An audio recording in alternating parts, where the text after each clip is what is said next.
ici le théorème de Bolzano-Weierstrass dans le cas réel. Donc on considère UN une suite réelle bornée et on va montrer que UN admet une valeur d'adhérence. Donc, ce qu'on a d'abord, c'est que UN est borné pour toutes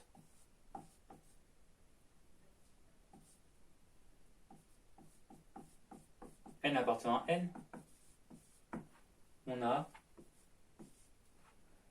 x0 égale à A inférieur à UN inférieur à B égale à y0. En fait, ce que je dis, c'est que UN appartient à l'intervalle AB.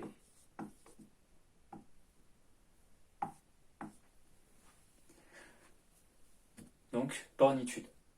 Et la chose est la suivante. J'ai posé x0 égale à A et y0 égale à B. L'idée, c'est de construire la suite xn et yn par récurrence. J'ai fixé x0 égale à A, y0 égale à B. Ok. Soit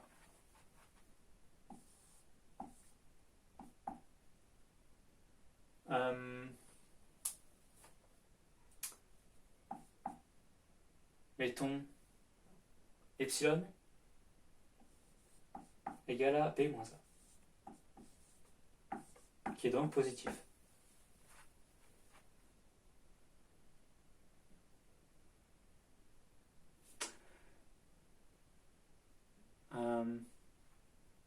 Ok. On regarde.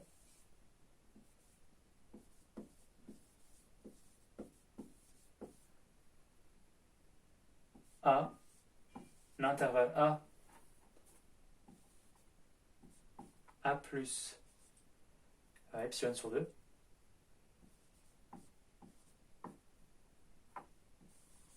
Et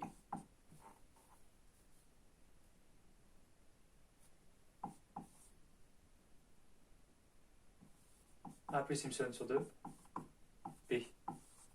A plus epsilon sur 2, ça vaut A plus B sur 2 moins A sur 2, c'est-à-dire A plus B sur 2. La moyenne de A et B. Si vous voulez, je vais plutôt l'écrire comme ça. On regarde A plus B sur 2 et A plus B sur 2. Oublions cet epsilon pour l'instant.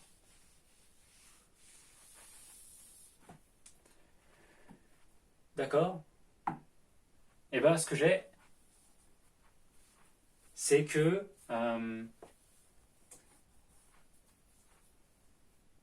il existe alors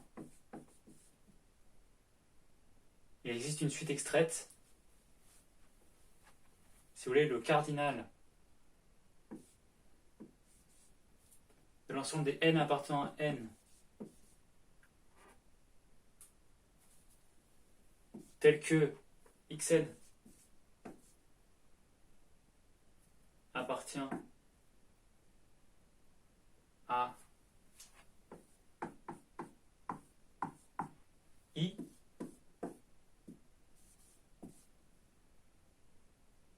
et où le cardinal de n appartenant à n tel que xn appartient à j est infini.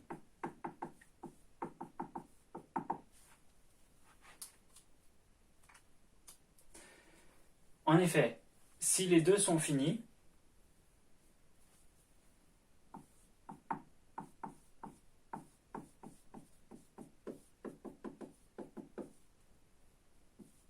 alors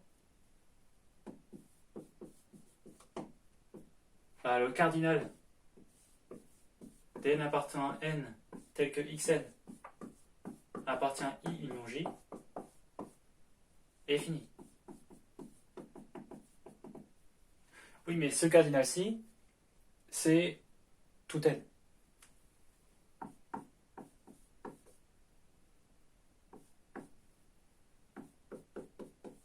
Ça, c'est absurde.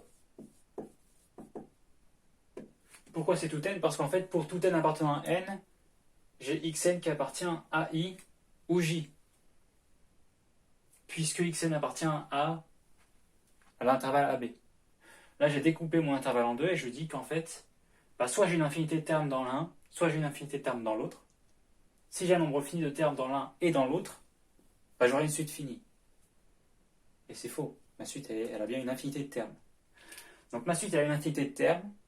Ce que je dis d'après le principe tiroir, soit elle a une infinité de termes dans i, soit elle a une infinité de termes dans j. Et donc, si le cardinal de i égale plus infini, on pose x1 égale a et x2 et y1 égale à a plus b sur 2. Si cardinal de j égale plus l'infini, on pose, enfin plutôt sinon,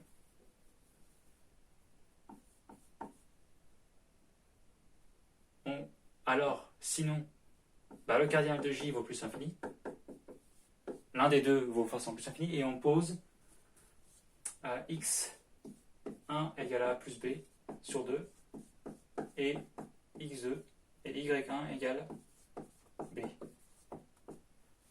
Donc l'idée, ça va être de continuer comme de cette manière-ci par récurrence et de trouver une sous-suite convergente. Ok, donc supposons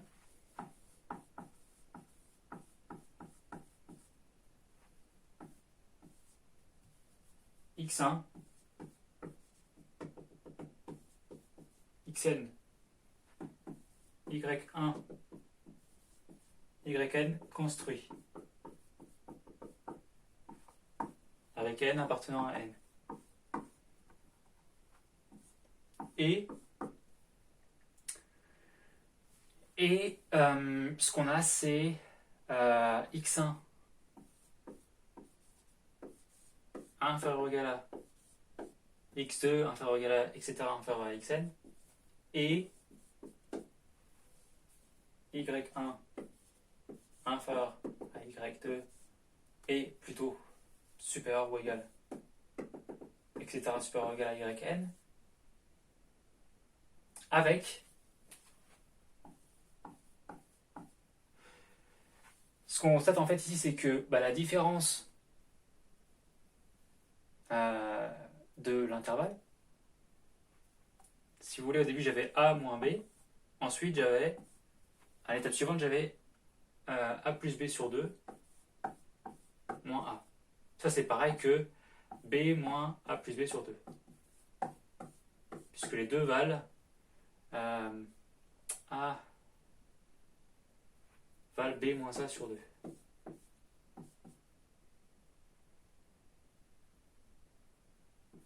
B moins a sur 2.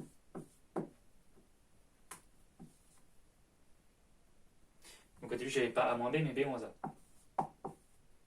En fait ce que je fais à chaque fois, je découpe l'intervalle en deux.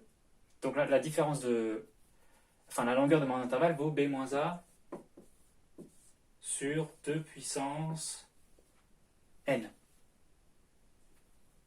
Donc j'aurai yn moins xn qui vaut 1 sur 2 puissance n. Ça peut paraître un peu curieux ce que j'écris pour l'instant, mais en fait ce que je veux montrer par récurrence, c'est que j'ai x1, etc. xn, y1, etc. yn construit de sorte que x1 plus petit que, x2 plus petit que, etc. jusqu'à xn, y1 plus grand que, y2 plus grand que, etc. plus grand que yn, avec yn moins xn égale à 1 sur 2 puissance n, et le cardinal des n appartenant à n, tel que u de n, donc ça c'était u de n ici, tel que u de n appartient à à l'intervalle fermé xn, yn, xn, yn,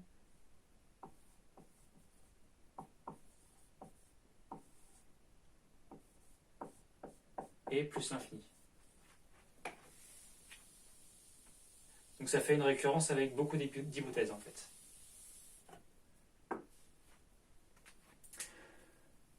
Alors, donc, essayons de synthétiser ce que je veux dire. Ce que j'essaie de dire, c'est que en fait, ma suite, elle est bornée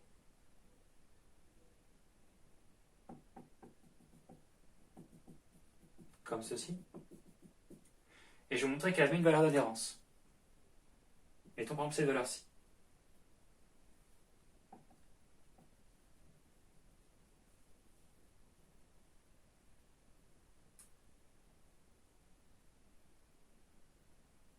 Ce que je dis, c'est que en fait, je vais pouvoir prendre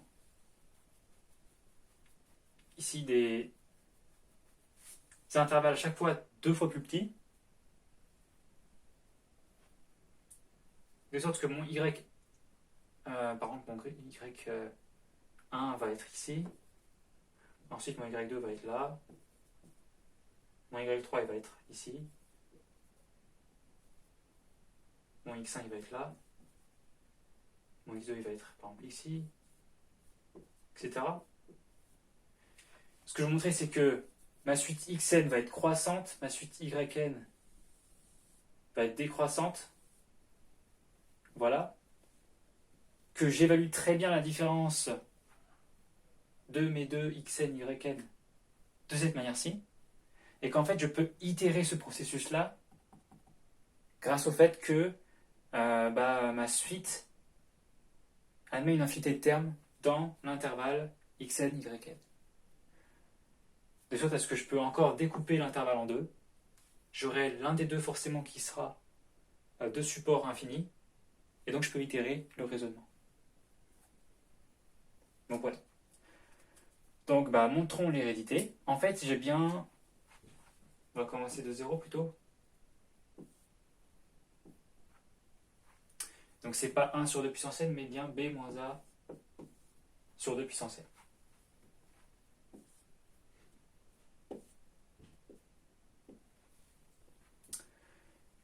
Ok, j'ai bien cette hypothèse pour n égale 0, puisque, déjà là, j'ai rien à démontrer, j'ai eu x de 0, j'ai pas d'inégalité à montrer, et même pour n égale à 1, j'ai ces inégalités-ci, puisque là, j'aurai x1 égale à x0, j'ai pris x0 égale à, et y1 égale a plus b sur 2, c'est bien a inférieur à b, puisque a est plus petit que b.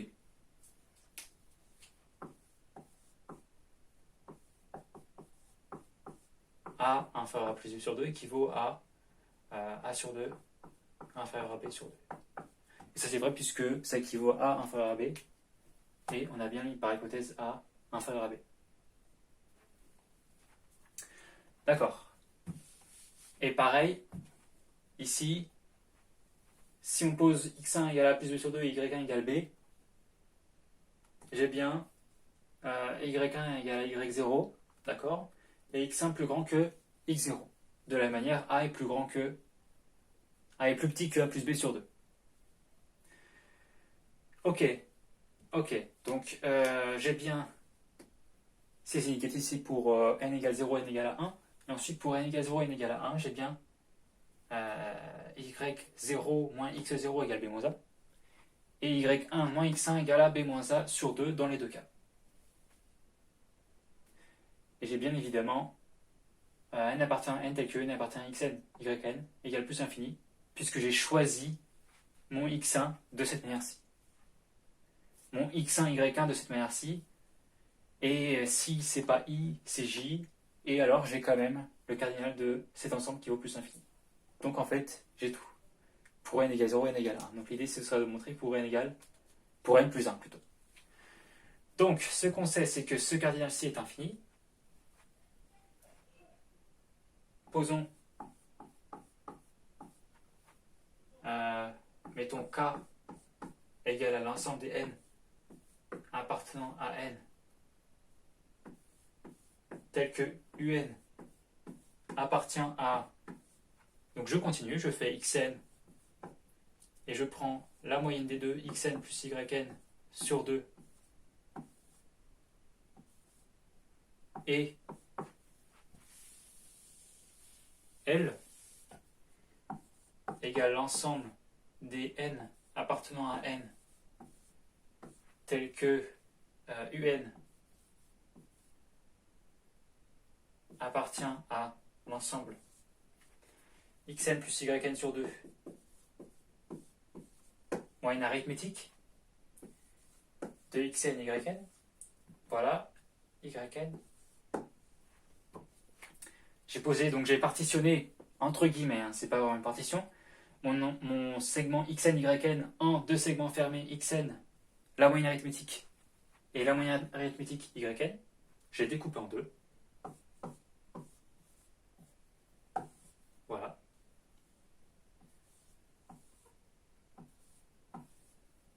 Là c'est K, là c'est L. Ou l'inverse plutôt. Voilà, je découpe en deux et je dis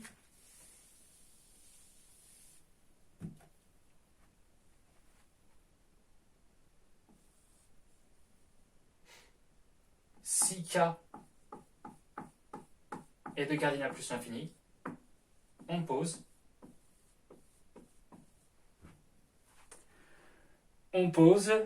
xn plus 1 égale à xn et yn plus 1 égale à xn plus yn sur 2. Dans ce cas, on a xn plus 1 égale à xn qui est supérieur à xn moins 1 supérieur à etc. supérieur à x0. Très bien. J'ai pris xn plus 1 égale à xn, donc aucun problème. Et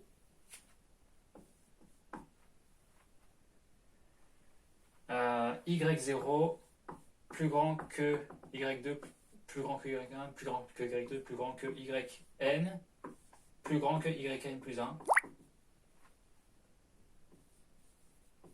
Car yn plus 1 égale à xn plus yn sur 2 qui est inférieur à yn.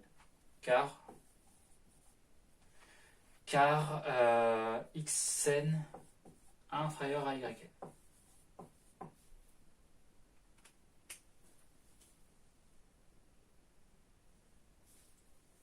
En fait, j'ai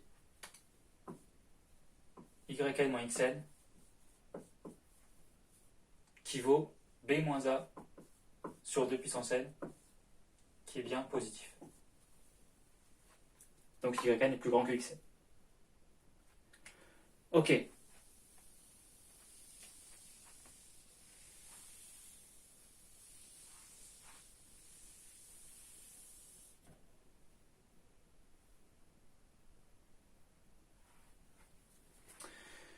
Ok, donc on a déjà les inégalités ici. Maintenant, montrons que yn moins xn égale à b moins a sur 2 puissance n.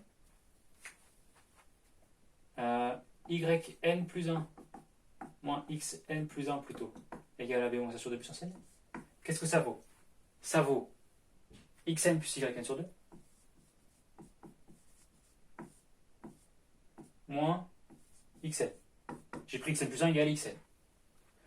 Donc ça vaut yn moins xn sur 2.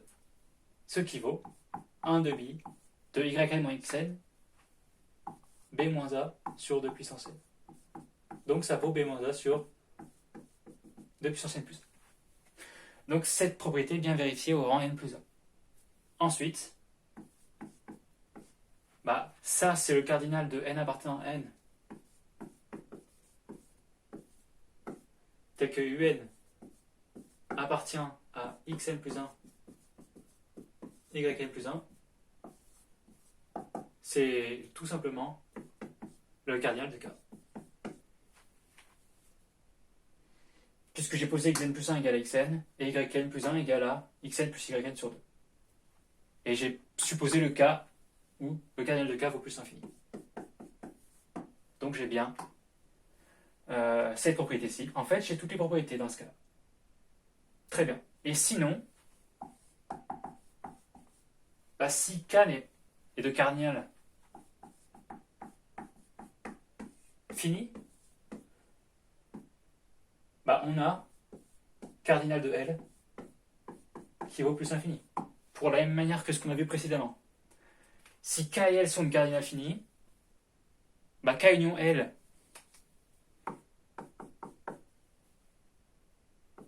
si k et L sont de cardinal fini, alors k union L est de cardinal fini. On peut le majorer par la somme des deux cardinaux. Des deux cardinaux.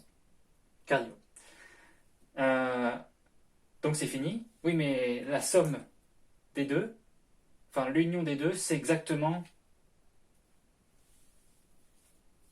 cet ensemble-ci, et on sait qu'il est cardinal infini. Donc c'est absurde. Donc il y en a au moins un des deux qui est de cardinal infini. Infini plutôt. Et donc si le premier est de cardinal infini, automatiquement, L est de cardinal plus infini. Et dans ce cas-là, on pose xn plus 1 égale à xn plus yn sur 2, la moyenne arithmétique, et yn plus 1 égale à yn. Celui-ci est inchangé. Fait de manière symétrique si vous voulez.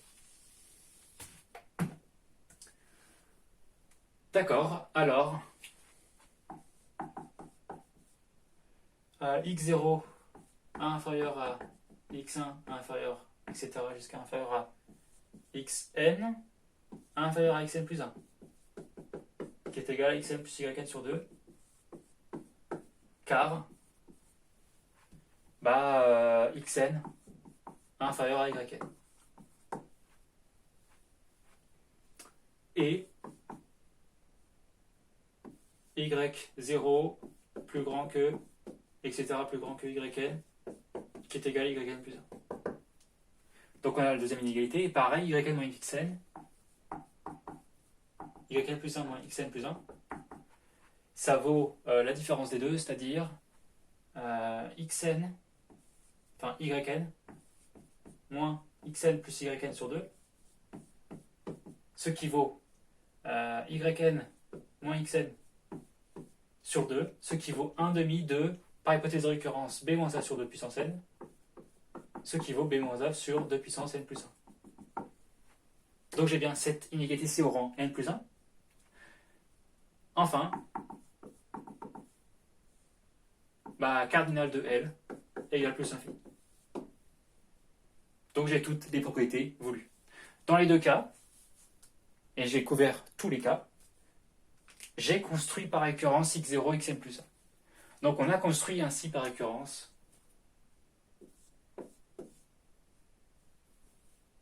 hop,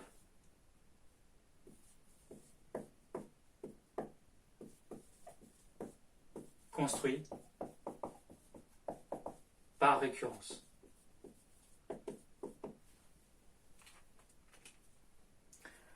On constate qu'en fait xn, yn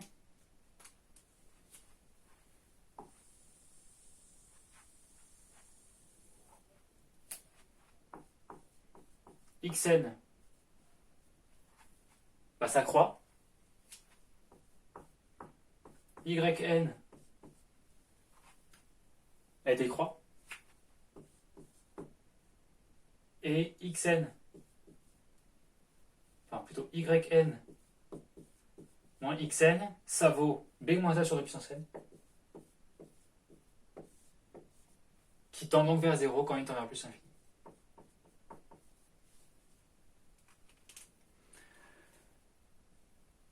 Donc les suites xn, yn sont adjacentes.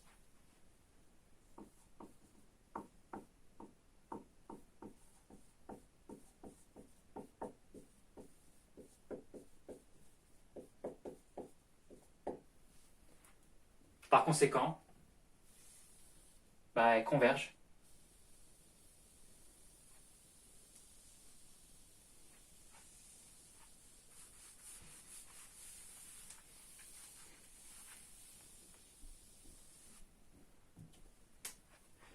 xn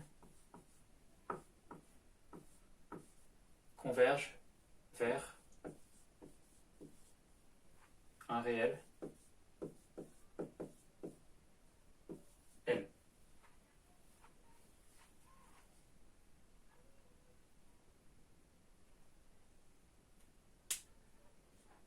Enfin plutôt, ce qu'on a en fait, même mieux, pour tout n,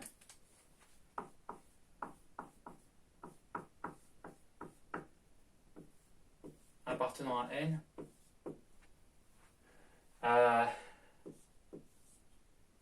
l'ensemble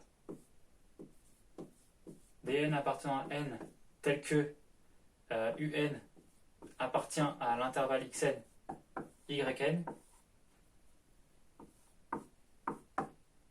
le gradient de cet ensemble-ci est infini. Donc il existe Vn, ça je vais appeler Kn, donc il existe n appartenant à Kn. Et on considère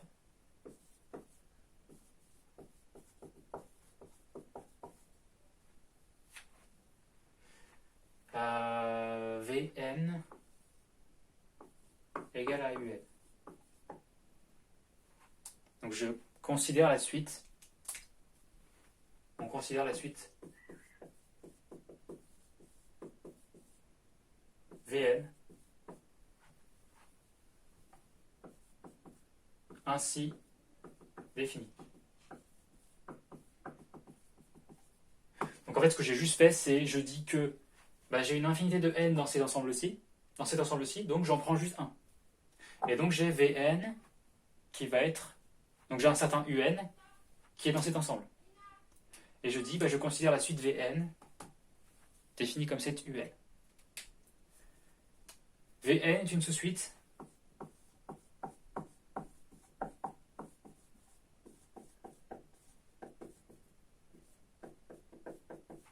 de un.